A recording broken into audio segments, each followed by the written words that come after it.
आइए अब next topic करते हैं जिसका नाम है किसी बहुपद के शून्यकों और गुणांकों में संबंध। जैसे रैखिक बहुपद के बारे में हम पहले भी पढ़ चुके हैं कि मान लीजिए हमारे पास एक रैखिक बहुपद है ए एक्स प्लस बी, तो इसका शून्यक होगा माइनस बी बाई ए,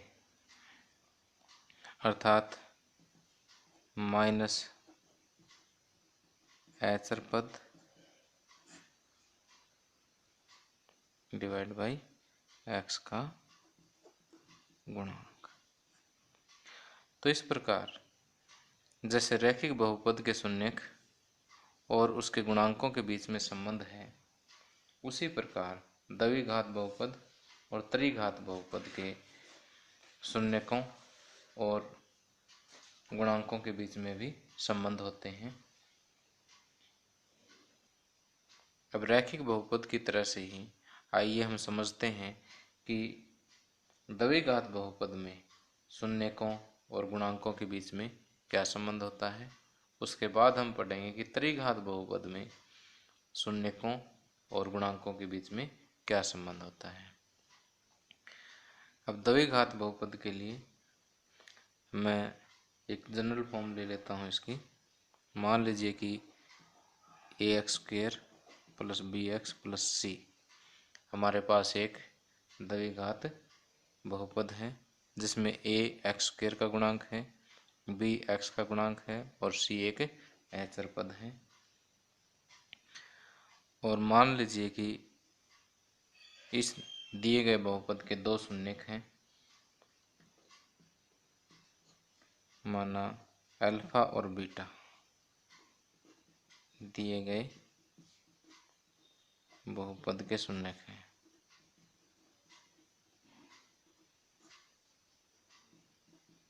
अब हमें ये देखना है कि अल्फा बीटा अर्थात शून्यकों और ए बी सी अर्थात गुणांकों के बीच में क्या संबंध है।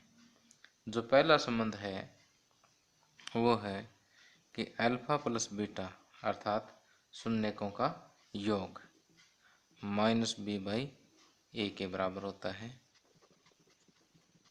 शून्यकों का योग माइनस बी बाई ए अर्थात माइनस बी क्या है, एक्स का गुणांक है,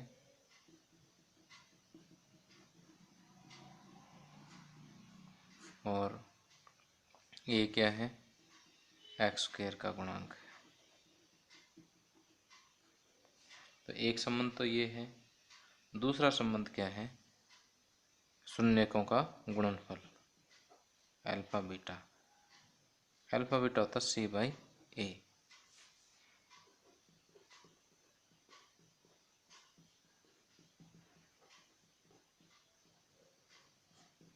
शून्यकों का गुणनफल।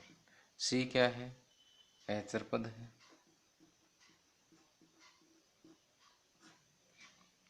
और ए क्या है, एक्स स्क्वायर का गुणांक है।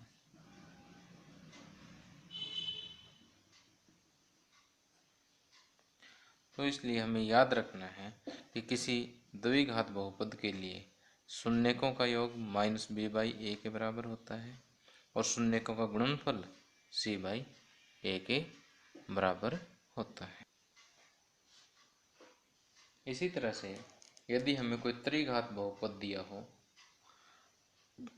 मान लेते हैं कि हमारे पास एक त्रिघात बहुपद है A X cube plus B X square plus C X plus D. तो इसके शून्यकों और गुणांकों के बीच में संबंध हमें देखना है।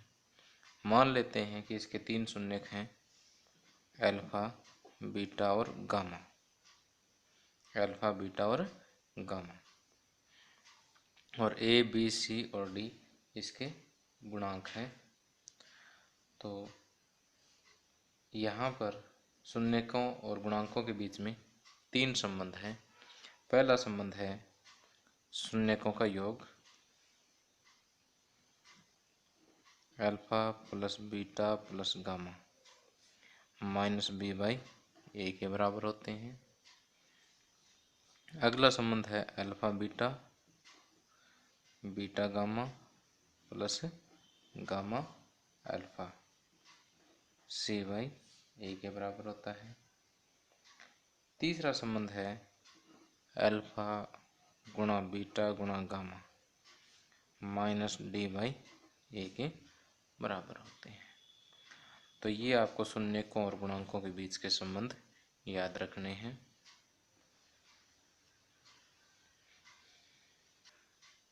उदाहरण 2, द्विघात बहुपद x² + 7x + 10 के शून्यक ज्ञात कीजिए और शून्यकों तथा गुणांकों के बीच के संबंध की सत्यता की जांच कीजिए। तो यहाँ दिए गए बहुपद के शून्यक ज्ञात करने के लिए हमें इसके गुणनखंड बनाने होंगे। और जैसे कि हमें पता है कि गुणनखंड बनाने के लिए हमें ऐसी दो संख्याएं चूज करनी होती हैं कि जिनका गुणनफल a और c की गुणनफल के बराबर हो, अर्थात 1 × 10 10 के बराबर हो, और उन्हीं संख्याओं का योग b के बराबर हो, अर्थात 7 के बराबर हो। तो हमें ऐसी दो संख्याएं चूज करनी हैं जिनके अगर गुणा करें तो 10 आए, जिनका योग करें तो 7 आए। तो ऐसी संख्याएं हैं 5 और 2, 5 + 2 7 और 5 दूनी 10। तो इसको लिखेंगे x², 7x को इन दो संख्याओं के प्लस के रूप में लिख देते हैं। 7x को लिखेंगे 5x + 2x + 10। अब पहले दो पदों में से x कॉमन ले लेते हैं, x + 5। इन दोनों पदों में से 2 कॉमन आएगा, x + 5। फिर x + 5 कॉमन आ जाएगा और बचेगा x + 2।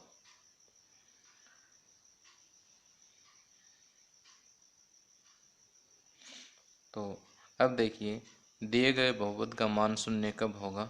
जब या तो ये शून्य हो या फिर ये शून्य हो।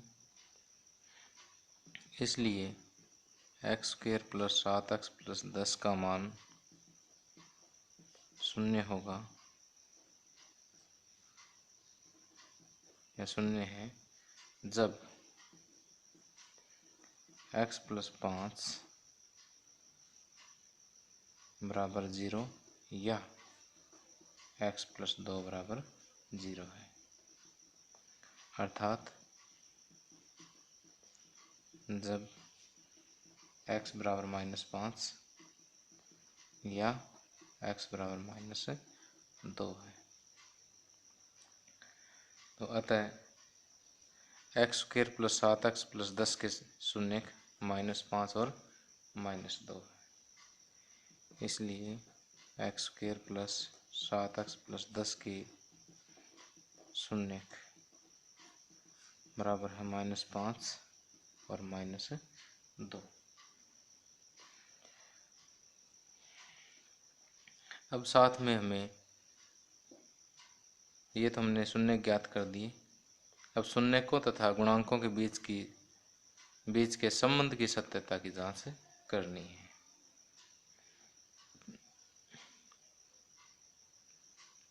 अब देखिए, यहाँ शून्यकों का योग है -5 प्लस में -2 यानी -7।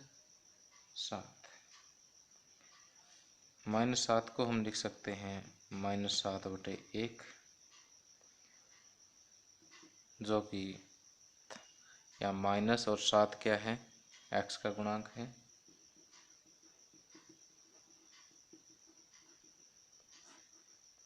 साथ में 1 क्या है? x² का गुणांक है।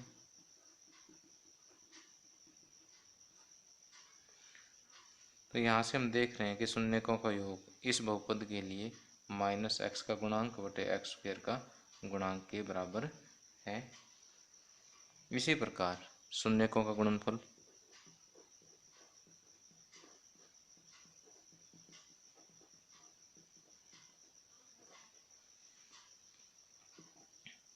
-5 गुणा -2, माइनस और माइनस की गुणा प्लस 10/+10 होगी। इसको हम लिख सकते हैं 10/1। 10 क्या है? अचर पद है, और 1 क्या है? x² का गुणांक। तो शून्यकों और गुणांकों के बीच का संबंध है, x होगा 10 होगा अचर पद और 1 होगा x² का गुणांक। तो इस प्रकार शून्यकों और गुणांकों के बीच के संबंध की सत्यता की जांच हो गई। नेक्स्ट है उदाहरण 3। बहुपद x³ - 3 के शून्य ज्ञात कीजिए और शून्यकों तथा गुणांकों के बीच के संबंध की सत्यता की जांच कीजिए।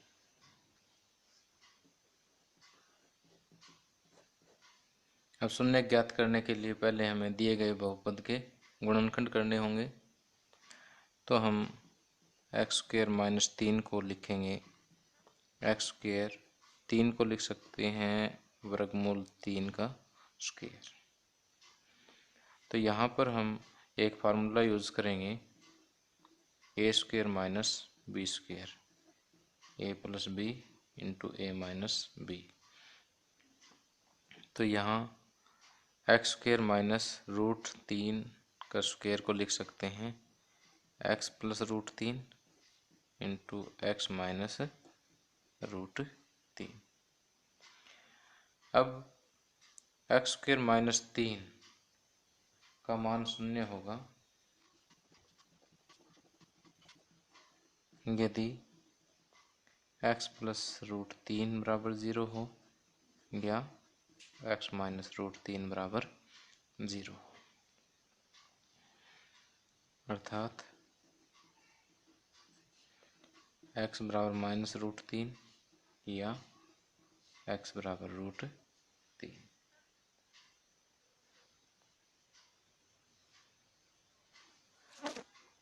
इसलिए x³ - 3 के शून्यक बराबर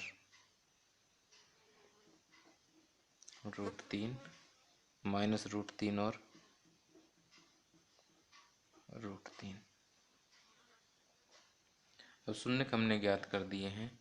अब शून्यकों तथा गुणांकों के बीच के संबंध की सत्यता की जांच करनी है। तो संबंध हमें पता होता है कि शून्यकों का योग -b/a तथा गुणनफल शून्यकों का गुणनफल c/a के बराबर होता है। तो पहले शून्यकों का योग ज्ञात करते हैं।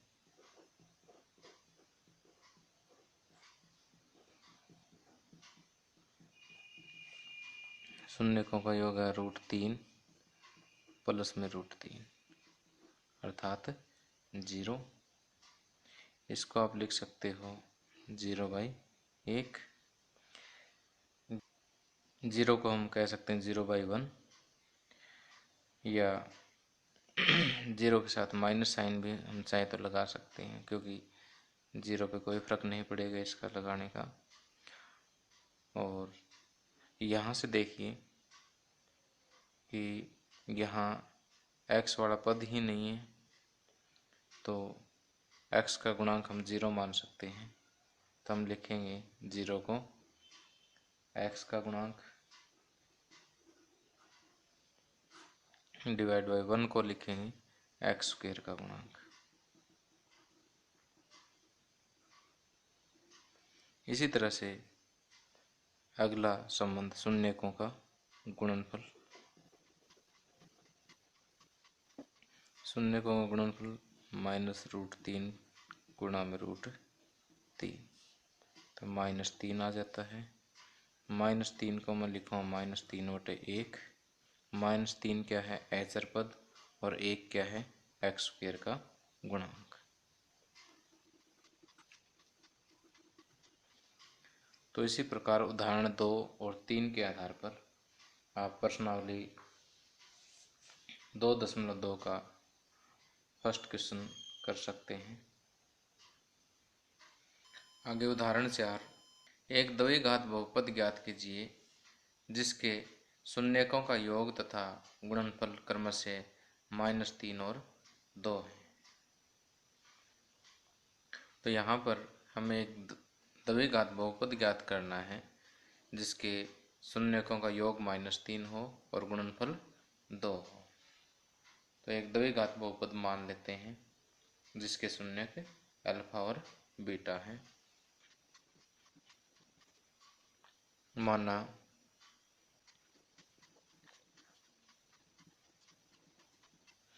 ax² + bx + c एक द्विघात बहुपद है जिसके शून्यक अल्फा और बीटा है। तो यहाँ दिया हुआ है शून्यकों का योग -3 है, इसलिए अल्फा प्लस बीटा जो है -3 के बराबर होगा। और हमें ये भी पता है कि शून्यकों का योग -b/a के बराबर होता है। और शून्यकों का गुणनफल अल्फा बीटा दिया हुआ है 2, और ये भी हमें पता है कि शून्यकों का गुणनफल c/a के बराबर होता है। तो यदि हम यहाँ पर a बराबर 1 रखें, यदि a बराबर 1 हो, यहाँ 1 रख दीजिए, तो -b बराबर -3 है तो b बराबर 3 होगा।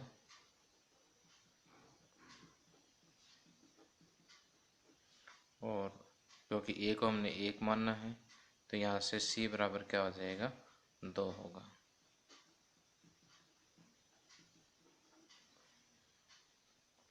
अतः एक द्विघात बहुपद जिसमें दी गई शर्तें संतुष्ट होती हैं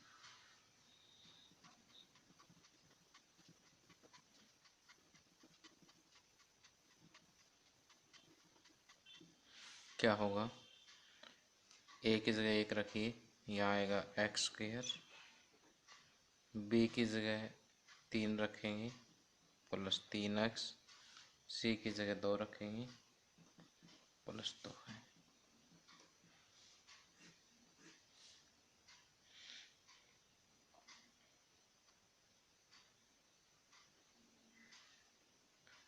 इस तरह से दी गई शर्तों को संतुष्ट करने वाले अनेक बहुपद हो सकते हैं।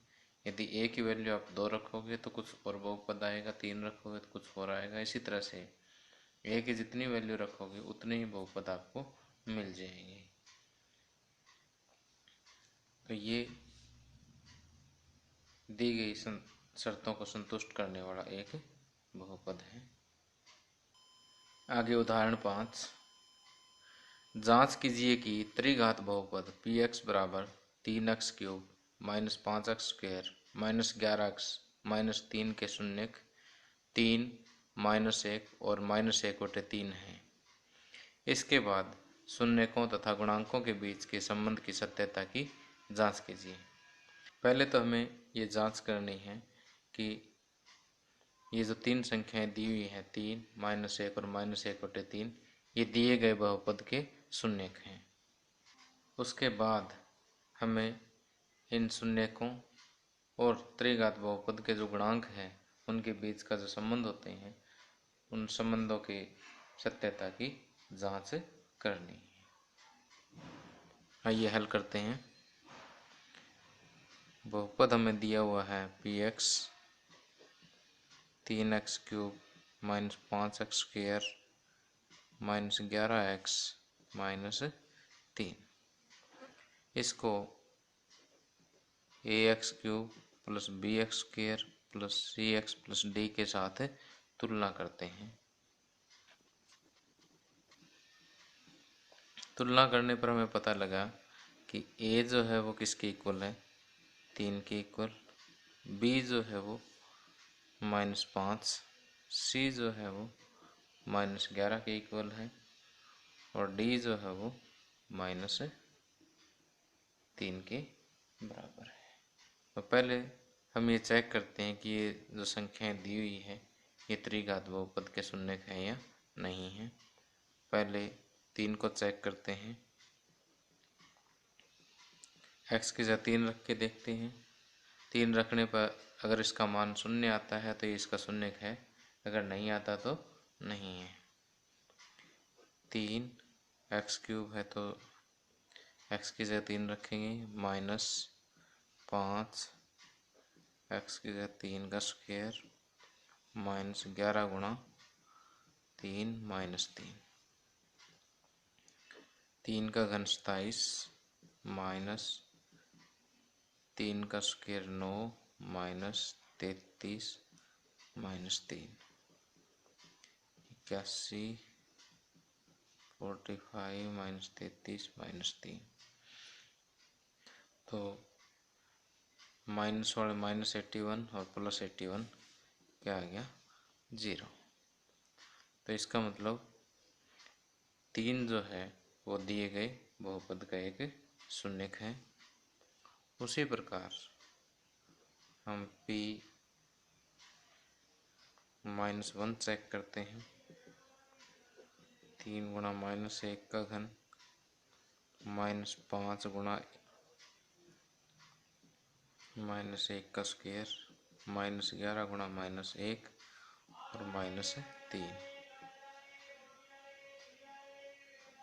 3 गुणा -1 -5 -1 का स्क्वायर +1 होता है, -1 और -1 की गुणा +11 माइनस और माइनस की गुणा +11 × 11 -3। तो ये होगा -3 -5 +11 -3, माइनस के 11 हो गए प्लस के 11, तो ये भी किसके बराबर आएगा 0 के बराबर। इसका मतलब -1 भी px का एक शून्यक है। इसी प्रकार हम 1/3 -1/3 को चेक करते हैं। x की जगह -1/3 रखेंगे, -1/3 का घन -5 गुणा -1/3 का स्क्वायर -11 गुणा -1/3 -3, 3 गुणा में -1/27